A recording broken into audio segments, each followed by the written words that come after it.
Business breakfast global markets ప్రస్తుతం flat గా ఉన్నాయి.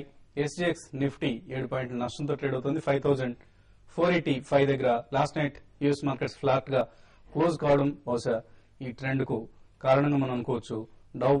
ఇన్ఫాక్ట్ డౌ జోన్స్ ఒక టైంలో భారీగా నష్టపోయినప్పటికీ 85 పాయింట్లు ఇంట్రాడే లో నుంచి రికవర్ అయింది. ఫైనల్ గా 10,415 దగ్గర క్లోజ్ కావడం జరిగింది. సో డాలర్ మరోవైపు డాలర్ కూడా కొంత స్ట్రెంగ్త్ పుంజుకుంటోంది. సో నాస్డాక్ S&P 500 కు 1100 పాయింట్స్ దగ్గర స్ట్రాంగ్ రెసిస్టెన్స్ ఫేస్ చేస్తుంది. సో 1100 మార్క్ ను అధిగమించలేని పరిస్థితిలో ఉంది. అయితే యాక్షన్ మొత్తం ఇండియన్ మార్కెట్స్ లో కేంద్రీకృతమైంది. నిన్న మరొకసారి ఇండియన్ మార్కెట్స్ గ్లోబల్ మార్కెట్స్ ను అవుట్ పెర్ఫార్మ్ చేశాయి.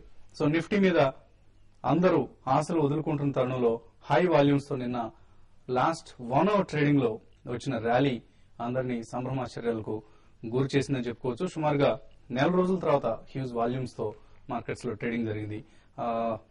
సో రామలింగరాజుకు బెయిల్ వచ్చిందన్న వార్తలు బహుశా మార్కెట్ కి ఏమైనా ఊపించాయన్నది కూడా సర్కాస్టిక్ గా అందరూ అనుకుంటున్న అంశం. అలాగే చాలా హై వాల్యూమ్స్ చాలా రోజుల తర్వాత నమోదు కావడం గమనార్హమైన అంశంగా చెప్పుకోవచ్చు. అలాగే నిన్నటి లాస్ట్ 1 అవర్ ర్యాలీకి ఇవాళ ఫాలో అప్ ర్యాలీ ఉంటుందా అన్నది ప్రస్తుతం అందరికీ సస్పెన్స్ గా ఎదురు చూస్తున్న అంశం.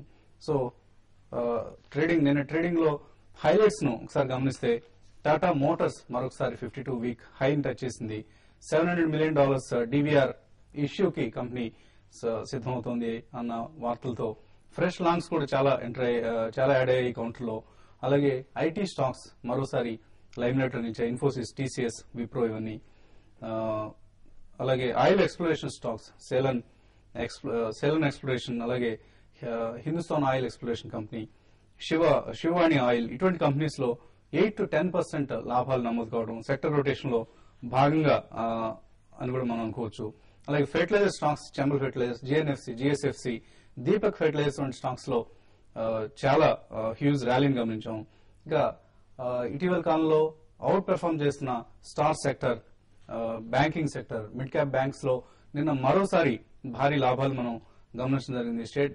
Especially state bank group banks ఏవైతే ఉన్నాయో, state bank of Bikaner and Jaipur, state bank of Travancore, state bank of Mysore, ఇలాంటి మిడ్ క్యాప్ బ్యాంక్స్ లో చాలా స్ట్రాంగ్ ర్యాలీని మనం గమనించాం. ఇక అక్టోబర్ 1 నుంచి నిఫ్టీని రీకాస్ట్ చేస్తున్నారు. నిఫ్టీ కాంపోజిషన్ మారబోతోంది. అంటే ప్రధానంగా 3 కంపెనీలని తొలగించి, సో అవుట్ గోయింగ్ స్టాక్స్ లో ఏబీబీ, ఐడియా సెల్యులార్, యూనిటెక్, ఈ 3 స్టాక్స్ నిఫ్టీ నుంచి తొలగిస్తున్నారు అక్టోబర్ 1 నుంచి. ఇన్కమింగ్ లో బజాజ్ ఆటో, డాక్టర్ రెడ్డీస్, సెసగోవా, ఈ 3 స్టాక్స్ ను యాడ్ చేస్తున్నారు. So Bajaj auto, doctor Reddy's కు సంబంధించి ఇది ఒక కంబ్యాక్ గా చెప్పుకోవచ్చు. ఇంతకుముందు ఇవి నిఫ్టీలో ఉండేవి, వీటిని తీసేయడం జరిగింది. తర్వాత తిరిగి ఇప్పుడు ఫ్రెష్ గా మళ్ళీ యాడ్ చేస్తున్నారంటే ఈ కంపెనీలకు ఉన్న ప్రాధాన్యత, అలాగే ఈ సెక్టర్ కు ఉన్న ప్రాధాన్యతను మనం అర్థం చేసుకోవచ్చు. ఎస్పెషల్లీ ఆటోమొబైల్ మనం గమనిస్తే టాటా మోటార్స్, మారుతి, అలాగే హీరో హోండా 3 ప్రధానమైన కంపెనీలతో పాటు ఇప్పుడు Bajaj auto. So auto sector కున్న ప్రాధాన్యత దీన్ని బట్టి మనం అర్థం చేసుకోవచ్చు. అలాగే దాదాపుగా 4 ప్రధాన ఆటో కంపెనీస్ కూడా ప్రాతినిధ్యం లభిస్తుంది. 4 పెద్ద మేజర్ ఆటో మేజర్స్ కూడా ఇప్పుడు నిఫ్టీలో ప్రాధాన్యం లభించబోతుంది. అలాగే ఫైనాన్షియల్ సెక్టర్ లో కూడా ఎస్బీఐ, యాక్సిస్, ఐసిఐసిఐ 3 స్టాక్స్, 3 పెద్ద బ్యాంకులు మనకు నిఫ్టీలో ఇప్పటికే ఉన్న సంగతి తెలిసింది. అలాగే అన్ని మేజర్ బ్యాంకింగ్ స్టాక్స్ ఉన్నట్లే అనుకోవచ్చు. సెసగోవా ఇది యాడ్ కాబోతోంది. సో మెటల్ రిప్రజెంటేషన్ కొంత దీంతో ఇంక్రీజ్ అవుతోంది. యూనిటెక్ ఆఫ్ కోర్స్ డిఎల్ఎఫ్ ఎలాగో ఉంది కాబట్టి యూనిటెక్ ను తొలగిస్తున్న అంశం మనం అర్థం చేసుకోవచ్చు. ఇక ఎఫ్ఐ మనీ అయితే ఫ్లో అవుతూనే ఉంది ఇండియన్ మార్కెట్స్ లోకి. So March to June quarter లో $2.5 billion ఈ ఇన్స్టిట్యూషన్స్ ఇండియన్ మార్కెట్స్ లో ఇన్వెస్ట్ చేశాయి. ఇది ఇంకా చాలా వేగం అందుకుంటున్న పరిస్థితి కనిపిస్తోంది.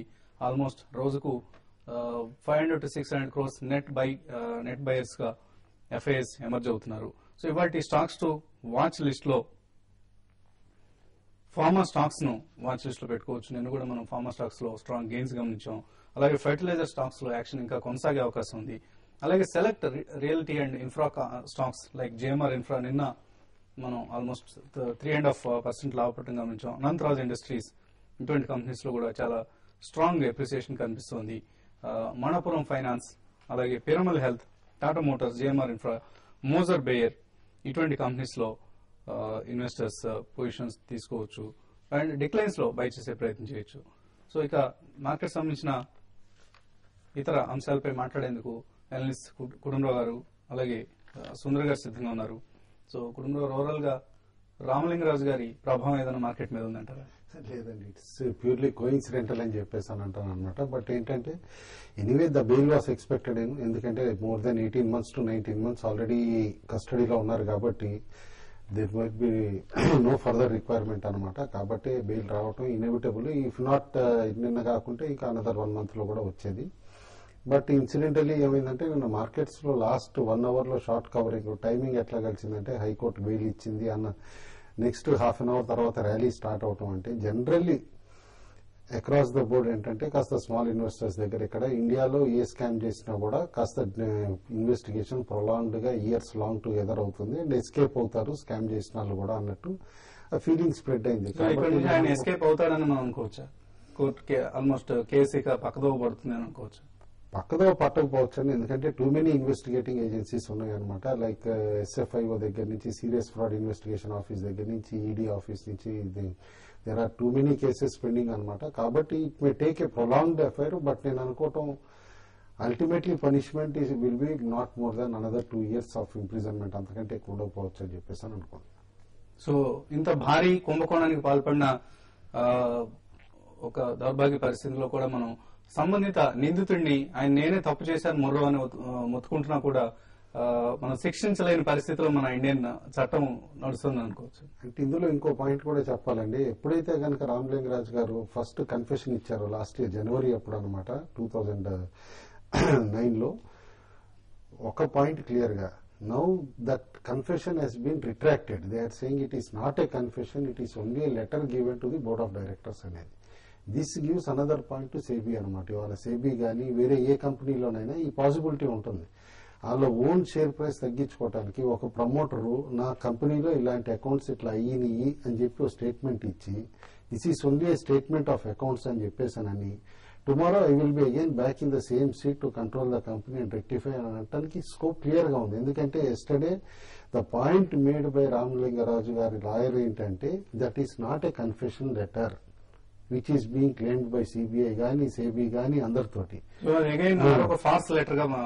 కాబట్టి ఇప్పుడు ఆ లెటర్ నేను రిట్రాక్ట్ చేస్తున్నాను అని అంటే గనక whole case will take a different turn. కాబట్టి that and it will have lot of impact on corporates కూడా విచ్ ఆర్ లిస్టెడ్ అని చెప్పేసి అని అంటాను.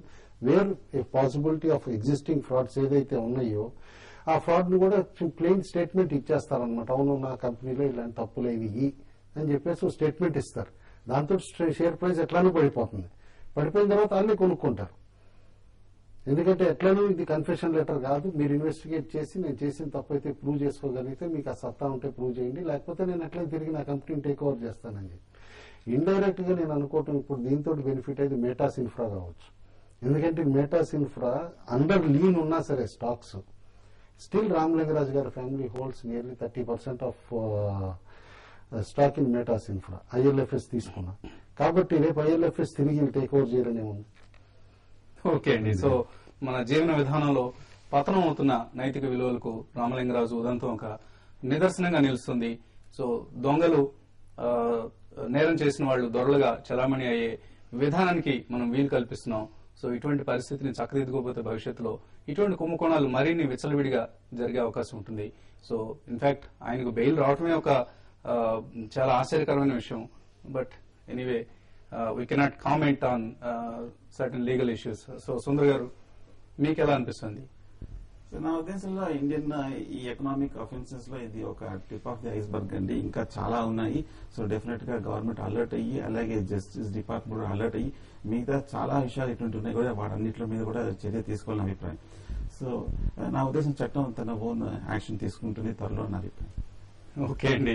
సో సుందర్ గారు పొలిటికల్ స్టేట్మెంట్ చట్టం తన పని తాను చేసుకుపోతుందని స్టేట్మెంట్. సో మార్కెట్స్ గురించి మరిన్ని అంశాలు మాట్లాడుకునే ముందు ఇప్పుడు చిన్న బ్రేక్ తీసుకుందాం.